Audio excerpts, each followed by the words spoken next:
Hello, David. Hello,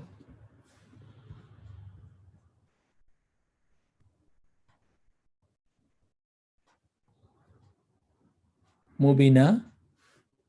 Anyone listening me?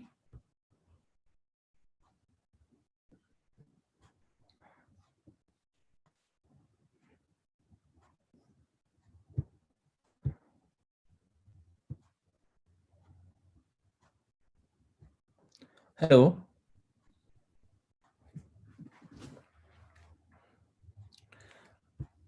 हाँ हाँ David, आप आवाज़ सुन पा रहे हैं?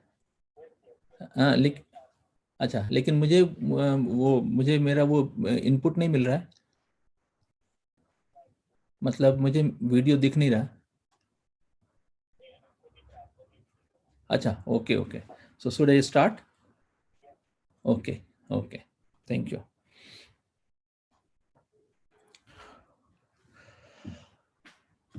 So good afternoon friends. आप सबको नमस्कार।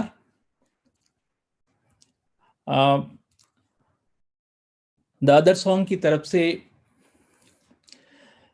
ये बहुत पुरानी प्रक्रिया है और उसमें हम लोग अलग अलग तरीके से, अलग अलग टेक्निक से हम जुड़ते हैं, देश के कोने कोने से, दुनिया के कोने कोने से, अपने मित्रों से, दोस्तों से। मैं अपनी बात शुरू करने से पहले आपको बता दूं कि मैं कोई बहुत अच्छा टीचर नहीं हूं। मैं एक आप मुझे होम्योपैथिक एक्टिविस्ट कह सकते हैं। तो इसलिए मुझसे कोई बहुत अच्छे ज्ञान की उम्मीद नहीं कीजिएगा। लेकिन मैं कुछ अपने अनुभव शेयर करूंगा। आज मेरा जो विषय है वो स्टेफिलोकोकस पर है और हम स्टेफिलोकोकस की बात करेंगे, लेकिन उसके पहले कुछ इस मेडिसिन के बारे में जान लें। प्लांट किंगडम की दवा है, रेनिनकुलेसी फैमिली को ये बिलोंग करता है और आप लोगों ने अपनी किताबों में स्टेफिलोकोकस को अपने तरीके से पढ़ा होगा। लेकिन मैं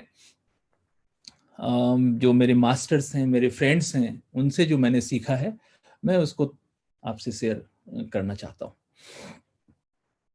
स्टेफिलोकोकस के बारे में बात करने से पहले मैं आपको दो तीन कीवर्ड्स देना चाहता हूँ। अगर आप स्टेफिलोकोकस को समझना चाहते हैं तो उसके लिए कुछ कीवर्ड्स हैं। जैसे एक एक वर्ड है स्वीटनेस। स्वीटनेस का मतलब कि स्टेफिलोकोकस जो है, उसका जो कैरेक्टर है वो बहुत सॉफ्ट है, स्वीट है, बहुत लविंग पर्सनैलिटी है। हाँ, वो अट्रैक्ट करता है। दूसरा है सप्रेशन। सप्रेशन का मतलब कि उसके अंदर बहुत कुछ दबा हुआ है, काफी कुछ। वो चेहरे पे आपको दिखेगा नहीं, वो जब्त करके रखता है अपने अंदर। तो स्वीटनेस, सप्रेशन। सप्रेशन में एंगर भी आएगा। उसके जो उसका जो गुस्सा है, कभी कभी वो दिखता है, लेकिन आम तौर पर वो गुस्सा दिखेगा नहीं। और एक तीसरा वर्ड है सेक्सुअलिटी। स्टेफिलोकोकस के क्रम में, स्टेफिलोकोकस को पढ़ने के क्रम में, स्टेफिलोकोकस को समझने के क्रम में, और जब भी आप स्टेफिलोकोकस के मरीज को देखेंगे तो उसमें सेक्सुअलिटी आपको दिखेगी। सेक्सुअलिटी मतलब कि उसके अंदर सेक्सुअल फीलिंग्स हैं, लेकिन वो अपने तरीके से, उसमें आपको स्वीटनेस, सप्रेशन, इसके साथ आप अगर जोड़कर उसकी सेक्सुअलिटी को देखेंगे तो वो बड़ा पोलाइट आपको दिखेगा। आइए हम लोग एक एक स्लाइड्स देखते हैं, फिर अपनी बात करते हैं। स्टेफिलोकोकस को पढ़ने से पहले मुझे लगता है कि हम लोग को ऑर्गेन ऑफ मेडिसिन याद कर लेना चाहिए। इसका एफोरिज्म 210, उसका एक पोर्शन हमने आपके लिए रखा है। In all cases of diseases to be cured, the patient's mental and emotional state should be noted as one of the most preeminent symptoms, along with the symptoms complex.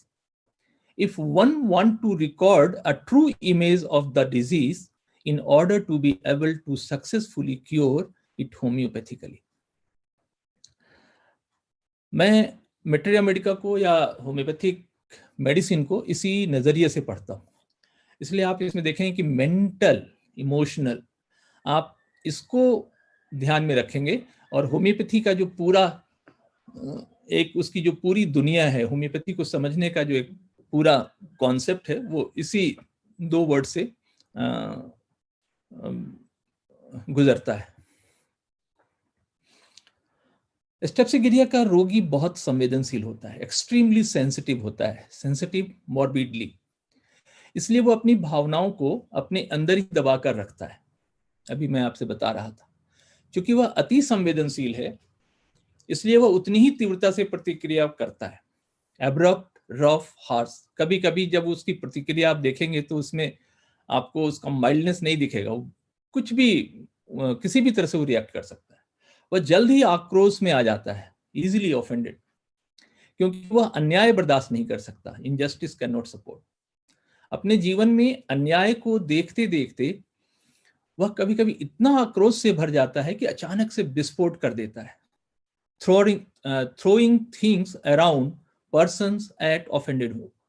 कुछ भी, जो भी सामने में अगर है तो कुछ भी उठाकर उसको फेंक सकता है, किसी भी व्यक्ति को अपने दिल से निकाल सकता है, उसको उसको उसको वो बिल्कुल अपने जीवन से अलग कर सकता है। वो इतना, जब उसका गुस्सा आता है तो इतना आक्रोश में आता है, फिर वो कुछ भी नहीं सुनता, अपना पूरा गुस्सा उगल देता है। वह अन्यायपूर्ण रिश्ते बनाकर रख ही नहीं सकता। ये स्टेप्सिगिरिया है। मैंने स्टेप्सिगिरिया को इस रूप में देखा है। उसके अंदर आत्मसम्मान की बड़ी चिंता रहती है। यदि कोई उसका अपमान करे तो वो गुस्से में गालियां भी दे सकता है। इसलिए उसका जो माइल्डनेस है, स्वीटनेस है, वो उसमें आप इसको समझने की कोशिश कीजिए कि वो अपना अपमान नहीं सह सकता। डिग्निटी उसकी बहुत महत्वपूर्ण उसका गुण है। तो वो अपनी डिग्निटी के साथ अपना सब कुछ करता है। इसलिए उसकी डिग्निटी अगर क्वेश्चन होगी, उसकी डिग्निटी पे कुछ पड़ेगा, तो वो कुछ भी कर सकता है।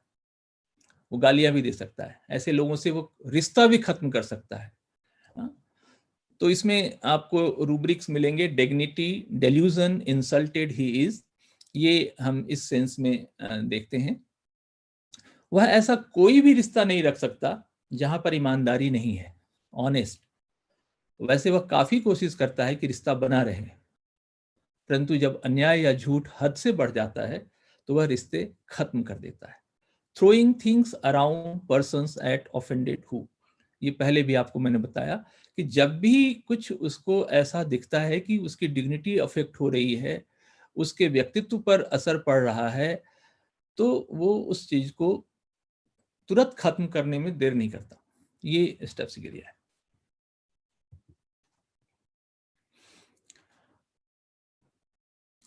उसे पता होता है कि वह अपना गुस्सा ज्यादा देर तक नहीं रख सकता। वह जानता है कि उसका उसका उसके गुस्से पर उसका अपना कंट्रोल नहीं है, इसलिए ऐसी स्थिति से वो बचने की पूरी कोशिश करता है। लेकिन अगर वो फट पड़ा, अगर उसका गुस्सा इरप्ट हो गया, तो फिर उसको संभालना मुश्किल है। इसलिए इसमें जो रूब्रिक्स अभी पहले हम लोगों ने देखा कि throw things into fire. Fire का मतलब क्या होता है? फायर में अगर आग में आपने कुछ भी डाला तो जल जाता है, नष्ट हो जाता है। तो मेंटल सिम्टम में आप इसको अपने मेंटल रूब्रिक्स के रूप में अगर आप इसको देखेंगे, तो गुस्सा जब उसकी स्थिति इस तरह की स्थिति में वो आ जाता है, तो वो उसको नष्ट कर सकता है, उसको डिस्ट्रॉय कर सकता है, उसको बिल्कुल नेस्तनाबूद कर सकता है। इसलिए आपको इसमें रूब्रिक्स मिलेंगे। Throw things into fire, destructiveness, break things, तोड़ देता है, उसको नष्ट कर देता है। ये स्टेप्सिगिरिया है।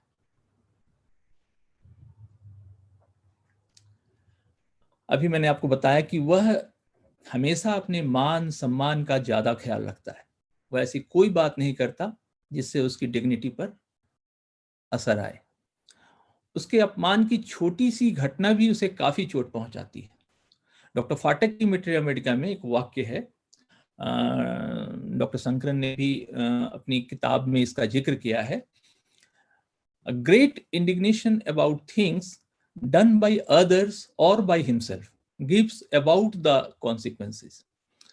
ये बहुत ही इंपॉर्टेंट है स्टेप्सिगिरिया के लिए, ये बहुत ही इंपॉर्टेंट बात है। और मुझे लगता है फाटक साहब ने बहुत क्लियरली इस बात को बताया है कि अपनी प्रतिष्ठा के लिए, अपनी डिग्निटी के लिए, अपने आत्मसम्मान के लिए वो इतना चिंतित रहता है कि वो मतलब इसको सह नहीं सकता।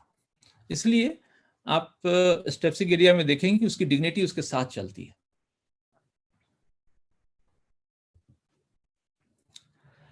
स्टेप्सिगेरिया में ऑरम मेटालिकम का एक जो फीचर है वो स्टेप्सिगेरिया में भी आपको दिखेगा, fear of Heights, of falling.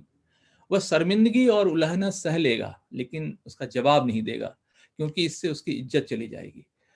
वो अपनी, उसकी जो हाइट है, उसका जो अपना ऑरा है, उसकी जो अपनी पोजीशन है, उस पोजीशन से वो नीचे नहीं आना चाहेगा। जाहिर है कि उसके लिए वो हर तरह की कोशिश करेगा, लेकिन जब उसके लिए वो काफी कुछ सहता भी है, उसके अंदर उसको बर्दाश्त भी करता है, क्योंकि उसको अपनी डिग्निटी, उसकी इज्जत बहुत प्यारी है और वो चाहता है कि उसकी डिग्निटी बनी रहे।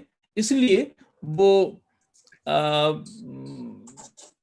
अपने आप को होल्ड करके रखता है। ऑरम मेटालिकम में क्या है कि ऑरम मेटालिकम के जो लोग होते हैं, उसका जो कैरेक्टर है वो highly moralistic, principle and orthodox, indispose to talk. बिल्कुल ऐसा ही स्टेप्सिगेरिया में है, लेकिन ऑरम और स्टेप्सिगेरिया को आप इस तरह से अलग अलग करके देख सकते हैं।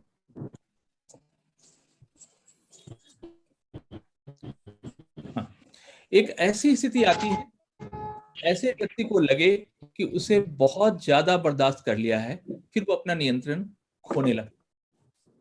मैंने आपको बताया था कि स्टेप्सिगेरिया बहुत सहता है, काफी सहता है, लेकिन अगर उसका जो उसकी सहन शक्ति अगर उसको अगर वो उसकी सहन शक्ति से बाहर बात चली जाती है, तो उसमें आपको कई सिम्टम्स दिखेंगे। ट्रेम्बलिंग, वॉइस लॉस्ट, वो गुस्से में कांपता है, आवाज बंद हो जाती है, उसकी आवाज बिल्कुल, वो वॉइसलेस हो जाता है, कभी कभी उसकी आवाज गायब हो जाती है, चेहरा लाल हो जाता है, बहुत गुस्से में वो कांपने लगता है, कमजोरी महसूस, वो हिलने लगेगा, ट्रेमल करेगा। गुस्से में कभी कभी उसका नम हो जाता है, एक शरीर का एक पार्ट नम हो जाता है। गुस्से में वो कुछ भी कर सकता है, तोड़ सकता है, फेंक सकता है, साउट करेगा, मारने की कुछ भी होगा उठा के फेंक देगा। ये स्टेप्सिगेरिया है। यानी कि उसके अंदर जो गुस्सा है उसको सहने की पूरी कोशिश करता है, लेकिन अगर नहीं सह पाया तो ये सारी सिम्टम्स आपको उसमें दिखेंगे। ये स्टेप्सिगेरिया है। स्टेप्सिगेरिया का मरीज खुद पर बहुत कठोर आचार संहिता लागू करता है, वो बहुत स्ट्रिक्ट डिसिप्लिन में रहता है। वह अपने आप से भी गुस्सा हो जाता है अगर वो अपनी डिसिप्लिन को का पालन नहीं कर पाया, जो उसने डिसाइड किया है, जो उसने अपना एक प्रोटोकॉल बनाया है, अगर उसको नहीं कर पाता है तो उसको खुद से भी खुद पे भी गुस्सा आता है। इसलिए उसे अपनी बहुत सारी इच्छाओं को दबाना होता है। स्टेप्सिगेरिया के केस में जो सेक्सुअलिटी वाला सिम्टम्स है, आप उसमें देखेंगे तो स्टेप्सिगेरिया के फिजिकल सिम्टम्स में आपको और खास करके जो स्टेप्सिगेरिया का कॉमन फिजिकल यूज करते हैं हमारे डॉक्टर्स फ्रेंड्स, वो ऐसे पेशेंट्स में जो मास्टरबेशन करते हैं या उसके आफ्टर इफेक्ट्स, वो यहीं से शायद उसको वो लेते होंगे कि वो अपनी यौन इच्छा को, उसके अंदर जो सेक्सुअलिटी, सेक्स की फीलिंग है, उसको वो बता नहीं पाता, क्योंकि उसकी डिग्निटी सामने आ जाती है। अगर मान लीजिए कि उसका किसी किसी के साथ उसका प्यार है, तो वो उसको बोल नहीं पाता, उसके सामने वो जाता है लेकिन वो शर्मिंदगी में रहता है, वो उसके साथ उसको फेस नहीं कर पाता। उसमें उसका आत्मसम्मान, उसकी डिग्निटी, उसको ये लगता है कि पता नहीं वो मना कर देगी या पता नहीं उनको कैसा लगेगा, ये सारी बात। इसलिए स्टेप्सिगेरिया का मरीज कभी भी औरतों को घूरता नहीं है, वो नजरें बचाता है, नजरें छुपा के रखता है, वो अपनी चाहत को दबा लेता है। उसके अंदर बहुत कुछ चल रहा होता है, लेकिन वो उसको शेयर नहीं करता, उसको बताता नहीं, उसको एहसास नहीं कराता है। आप उसमें देखेंगे ड्वेल ऑन सेक्सुअल मैटर्स, सब उसके मन में सब कुछ चल रहा है, लेकिन वो उसको बता नहीं पा रहा है। वो अपनी इच्छा, आप देखेंगे कि इस तरह के काफी सारे केसेस हम लोगों के सामने आते हैं, जब पेशेंट खुल के कहता है कि वो भी मुझे पसंद करती है, मैं भी उनको पसंद करता हूँ, लेकिन मैं उनको बता नहीं पाता, मतलब वो प्रपोज नहीं कर पाता। तो आमतौर पर स्टेप्सिगिरिया में आपको इस तरह के सिम्टम्स मिलेंगे कि सब कुछ ठीक ठाक होते हुए भी उसको इस बात का डर होता है कि कहीं वो मना ना करे। 1 महीने की दवा और आप इसे घर बैठे 011454545 हेलो 44 फोन पर। हेलो, 2017 से पहले माइक बंद कीजिए। गलती हो जाती लेकर छूट जाती थी जी।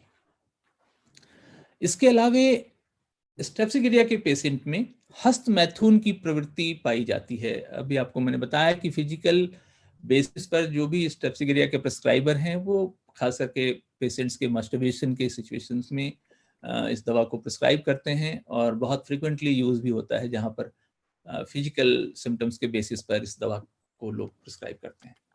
वो अपने गुस्से और भावनाओं को जज्ब करने के लिए, अपने अहंकार और दर्द को नियंत्रित करने के लिए, मैंने आपको बताया ना कि वो बंद कमरे में सब कुछ करेगा। मेरे पास एक केस आया और एक बहुत ही बड़े अधिकारी का, भारत सरकार में अधिकारी हैं, ब्यूरोक्रेट हैं। उनका एक लक्षण था, वो कहते कि जब मैं कहीं किसी फंक्शन में जाता हूं और वहां पर उनको उनके फैमिली फंक्शन में उनको जिद किया जाता है कि सर आओ डांस करते हैं, तो उनको शर्म आती है, उनको लगता है कि कोई देखेगा, उनको डांस करना आता नहीं, वो डांस कर पाएंगे कि नहीं कर पाएंगे, तो वो बिल्कुल मना करते हैं, बचते हैं, और खास करके डांस फ्लोर के आसपास तो जाएंगे ही नहीं। वो कहते हैं बहुत दूर, ऐसे इतनी दूर खड़े होते हैं कि उनको कोई जिद करके भी डांस फ्लोर तक ना ले जा पाए। लेकिन वो कहते हैं कि लेकिन मैं जब घर आता हूं तो कमरा बंद करके डांस की प्रैक्टिस करता हूं।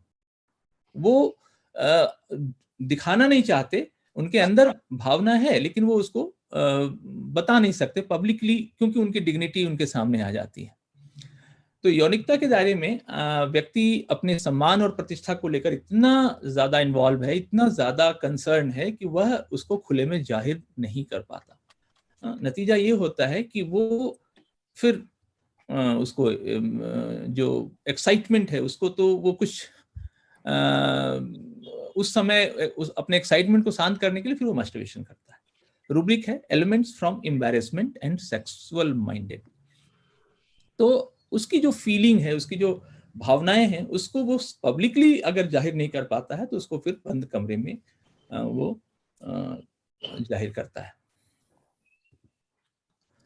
लेकिन ये कल्पनाएं भी उसके भीतर जबरदस्त अपराध बोध और भय को जन्म दे सकती है। यह एक, आप ऐसे कह सकते हैं कि वो ऐसी कल्पनाओं में जीता है जो दूसरों के सामने उजागर न होने पाए।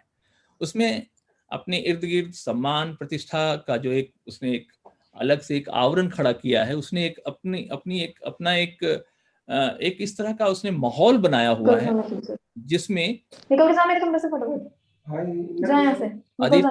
अदिति आवाज आ रही है? माइक बंद कीजिए।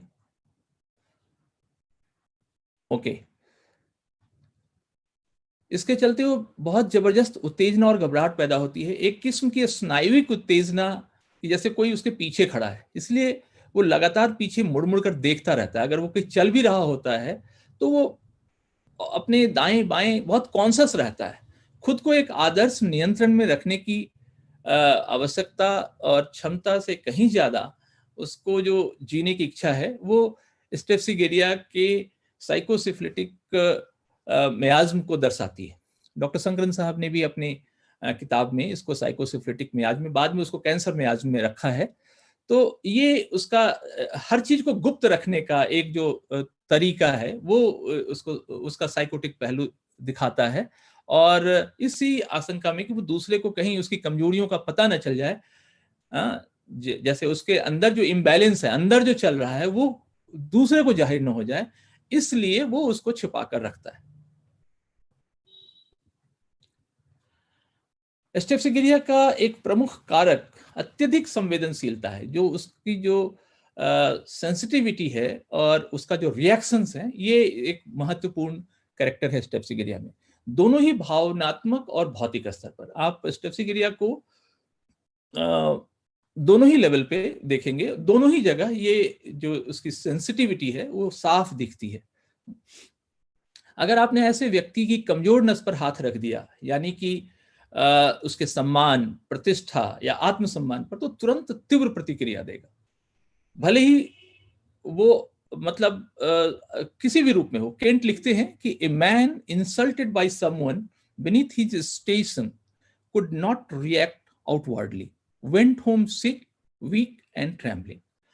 वो अपने आत्मसम्मान, प्रतिष्ठा या अपनी जो उसकी डिग्निटी है उस पर किसी भी तरह से अटैक नहीं होने देगा, उस पर उसके बारे में कुछ भी नहीं सुनना चाहेगा। तो ये स्टेप्सिगिरिया है।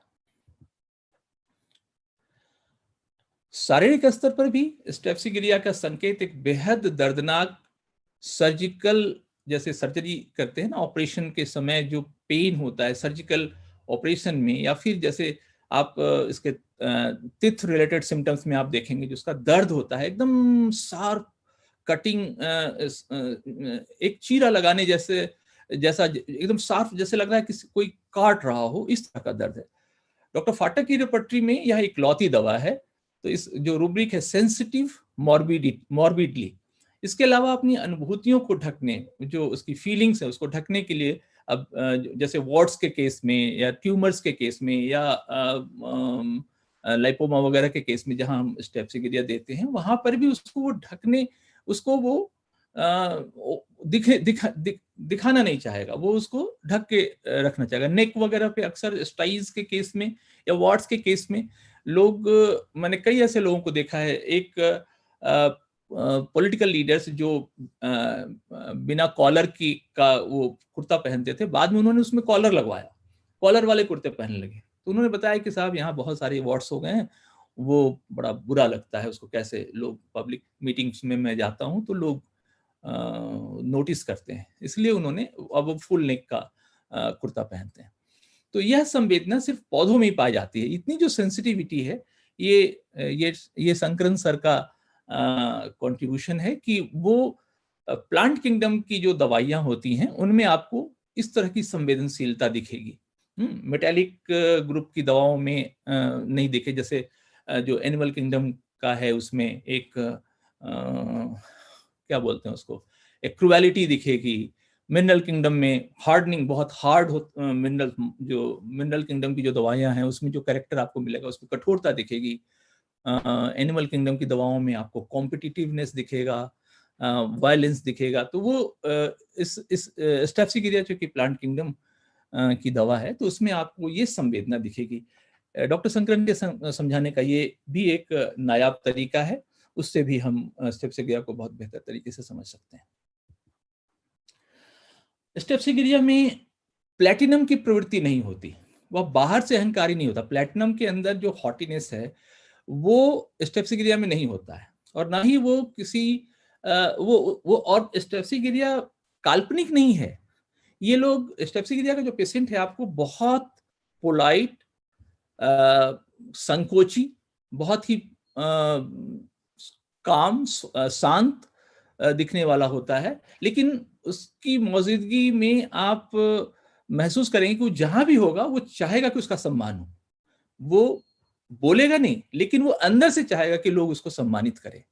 मैं आपको एक छोटी सी बात बताऊंगा। मेरा एक पेशेंट है, उसको किसी सार्वजनिक फंक्शन में बुलाया गया। स्टेप्सिगिरिया का कैरेक्टर आप इसमें देख सकते हैं। बुलाया गया तो वहां पर बहुत सारे और भी लोग थे जिनको सम्मान मिलना था। अब उनको लगा कि भाई ये तो हमसे बहुत छोटे लोग हैं, इनको भी सम्मान मिलेगा और इन्हीं के बगल में मैं भी बैठूंगा, तो वो मंच पर गए नहीं। उनको कहा गया कि नहीं सर आप आइए, आपका नाम बुलाया गया है, लेकिन वो गए नहीं। अल्टीमेटली आयोजकों को नीचे आकर उनको सम्मान दिया, और जो सम्मान उनको उड़ाया गया उन्होंने तुरंत उसको उतार कर रख लिया, उसको ढक, और फिर घर में आकर उन्होंने बताया कि मैंने घर में आकर फिर उस सम्मान को ओढ़ा, फिर आईने के सामने खड़ा होकर मैंने देखा कि मैं कैसा लगता हूँ। फिर तो ये स्टेप्सिगिरिया का एक कैरेक्टर है कि वो संकोची होता है, पोलाइट होता है, सम्मान का हक का आकांक्षी भी होता है, उसको सम्मान चाहिए, लेकिन वो इतना संवेदनशील होता है कि उसको वो सार्वजनिक रूप से नहीं चाहेगा कि उसको सम्मान, उसको वो नहीं चाहेगा कि उसको दिखाया जाए। मतलब वो अपने आप को एक यूनिक, अपने आप को एक अलग करके भी रखता है। कभी कभी जब आप पेशेंट से बात करेंगे तो इस तरह से आपको आराम से समझ में आएगा कि ये स्टेप्सिगिरिया का पेशेंट है। स्टेप्सिगिरिया के बारे में चूंकि मैं समय भी पूरा हो रहा है तो मैं खत्म करूंगा। स्टेप्सिगिरिया की प्रूविंग डॉक्टर सैमुअल हैनीमैन ने खुद ही की थी। उन्होंने लिखा है कि I have seen the action of a longer dose last more than 3 weeks. ये मेटेरिया मेडिका प्यूरा में डॉक्टर हैनीमैन ने लिखा है।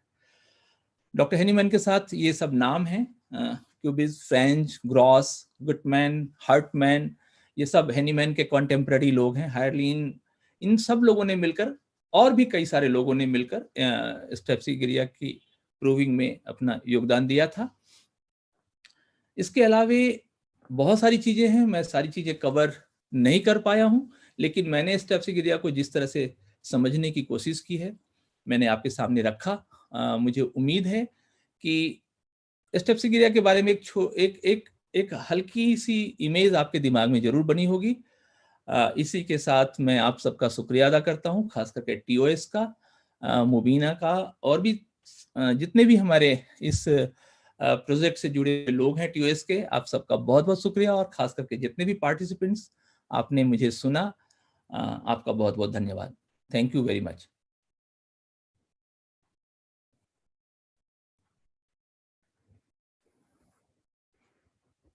Hello,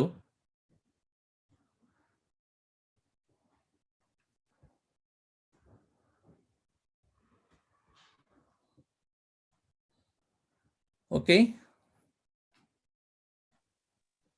okay sir, thank you doctor Arun. Thank you very much. So nice of you. बहुत अच्छा लगा आपका ये लेक्चर।